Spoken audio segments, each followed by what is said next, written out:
नमस्कार दोस्तों, फिर से एक बार आप सभी को हार्दिक स्वागत और हार्दिक अभिनंदन है इस YouTube चैनल MSG मोटिवेशनल पर। दोस्तों, आज की वीडियो जो होने वाली है वह बहुत ही महत्वपूर्ण है, क्योंकि यह कहानी है भाग्य और कर्म की। दोस्तों, इस दुनिया में दो तरह के इंसान हैं, एक जो यह मानते हैं कि भाग्य कुछ नहीं होता और वे कर्म की प्रधानता में ही विश्वास करते हैं। दूसरे वे लोग हैं जो भाग्यवादी हैं, यानी उनका किस्मत कनेक्शन में पूरा भरोसा होता है। उनका दृढ़ विश्वास होता है कि जो भाग्य या किस्मत में लिखा है वो हो के ही रहेगा। यानी इंसान कर्म और भाग्य की दो धुरियों में घूमता रहता है और अंततः दुनिया से अलविदा हो जाता है। आज का युवा भी यही सोचता है कि बिना कुछ किए ही उसे वह सब कुछ मिल जाए जो वह चाहता है। इस विषय पर अक्सर बहस होती रही है कि आखिर कौन बड़ा है, भाग्य या कर्म। अनंत काल से ही यह बहस का विषय रहा है कि कर्म ज्यादा महत्वपूर्ण है या भाग्य।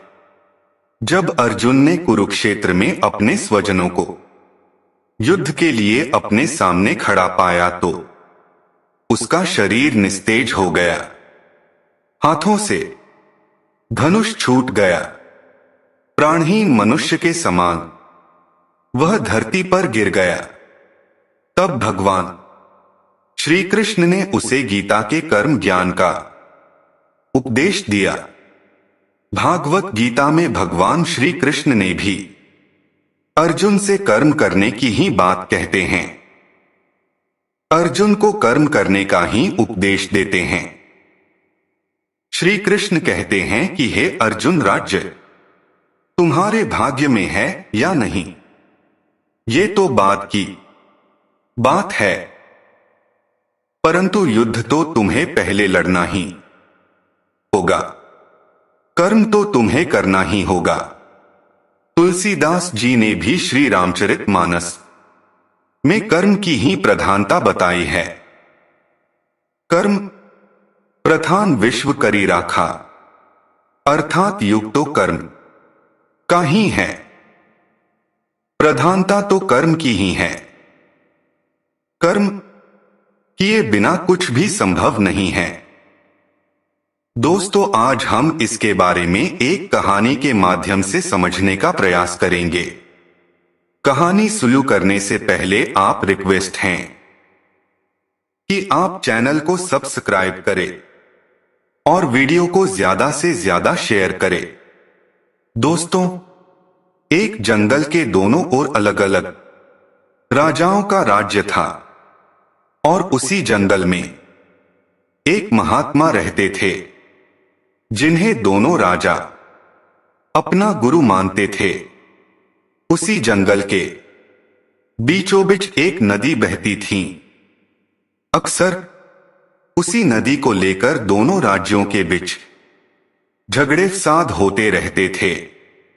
एक बार तो बात बिगड़ते बिगड़ते युद्ध तक आ पहुंची। कोई भी राजा सुलह को तैयार नहीं था, सो युद्ध तो निश्चय ही था। दोनों राजाओं ने युद्ध से पहले महात्मा का आशीर्वाद लेने की सोची और पहुंच गए जंगल की उस कुटिया में जहां महात्मा रहते थे। पहले एक राजा आया और उसने महात्मा से युद्ध में विजय का आशीर्वाद मांगा। महात्मा ने कुछ देर उस राजा को निहारा और कहा कि राजन, तुम्हारे भाग्य में जीत नहीं दिखती, आगे ईश्वर की मर्जी। यह सुनकर पहला राजा थोड़ा विचलित तो हुआ, फिर उसने सोचा कि यदि हारना ही पूरी ताकत से लड़ेंगे, परंतु यूं ही हार नहीं मानेंगे। और अगर हार भी गए तो हार को भी औरों के लिए उदाहरण बना देंगे, परंतु आसानी से हार नहीं मानेंगे। यह निश्चय कर वह वहां से चला गया। दूसरा राजा भी जीत का आशीर्वाद लेने महात्मा के पास आया, उनके पैर छुए और विजय श्री का आशीर्वाद मांगा। महात्मा ने उसे भी कुछ देर निहारा और कहा कि बेटा, भाग्य तो तुम्हारे साथ ही है। यह सुनकर राजा तो खुशी से भर गया और वापस जाकर निश्चिंत हो गया, जैसे कि उसने युद्ध तो जीत ही लिया हो। अंततः युद्ध का दिन आया। दोनों सेना एक दूसरे के आमने सामने थे और युद्ध का बिगुल बज गया। युद्ध प्रारंभ हो चुका था। एक तरफ की सेना यह सोचकर लड़ रही थी कि चाहे किस्मत में हार हो, पर हम हार नहीं मानेंगे, हम अपना सर्वश्रेष्ठ कोशिश करेंगे, अपना सर्वस्व झोंक देंगे। और वहीं दूसरी तरफ की सेना एक निश्चिंत मानसिकता के साथ लड़ रही थी कि जितना तो हमें ही है, तो घबराना कैसा। लड़ते लड़ते दूसरी सेना के राजा के घोड़े के पैर का नाल भी निकल गया और घोड़ा लड़खड़ाने लगा, पर राजा ने ध्यान ही नहीं दिया, क्योंकि उसके दिमाग में एक ही बात चल रहा था कि जब जीत मेरे भाग्य में है ही, फिर किस बात की चिंता। कुछ ही क्षण बाद दूसरे राजा का घोड़ा लड़खड़ा कर गिर गया, जिससे राजा भी जमीन पे गिर पड़ा और घायल हो गया और वह दुश्मनों के बीच घिर गया। पहले राजा के सैनिकों ने उसे बंधक बना लिए एवं उसे अपने राजा को सौंप दिया। युद्ध का निर्णय हो चुका था।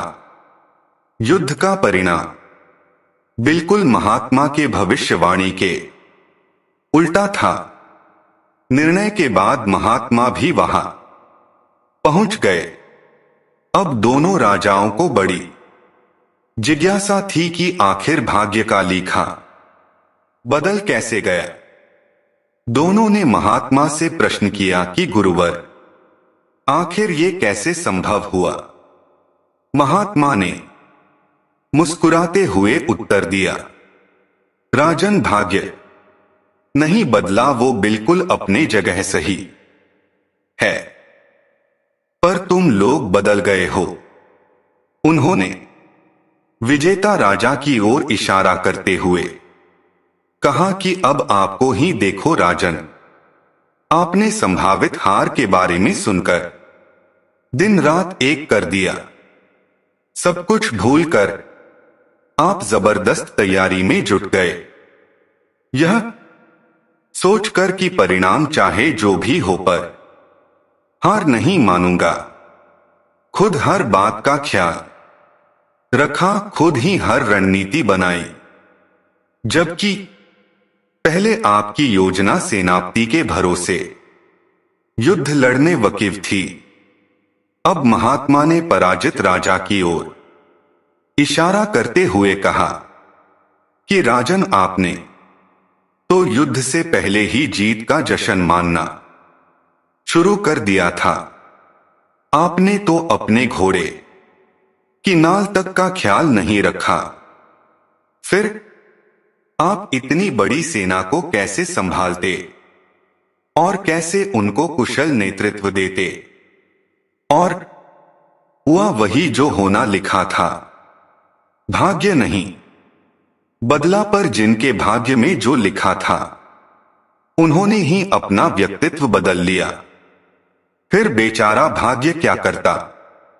दोस्तों, हमें इस कहानी से यह सीख मिलती है कि भाग्य उस लोहे की तरह वहीं खींचा चला जाता है जहां कर्म का चुंबक हो, हम भाग्य के अधीन नहीं हैं। हम तो स्वयं भाग्य के निर्माता हैं। यह सत्य है कि भाग्य भी उन लोगों का साथ देता है जो कर्म करते हैं। किसी खुरदरे पत्थर को चिकना बनाने के लिए हमें उसे रोज घिसना पड़ेगा। ऐसा ही जिंदगी में समझे, हम जिस भी क्षेत्र में हों, जिस स्तर पर हों, हम अपना कर्म करते रहें, बिना फल की चिंता किए।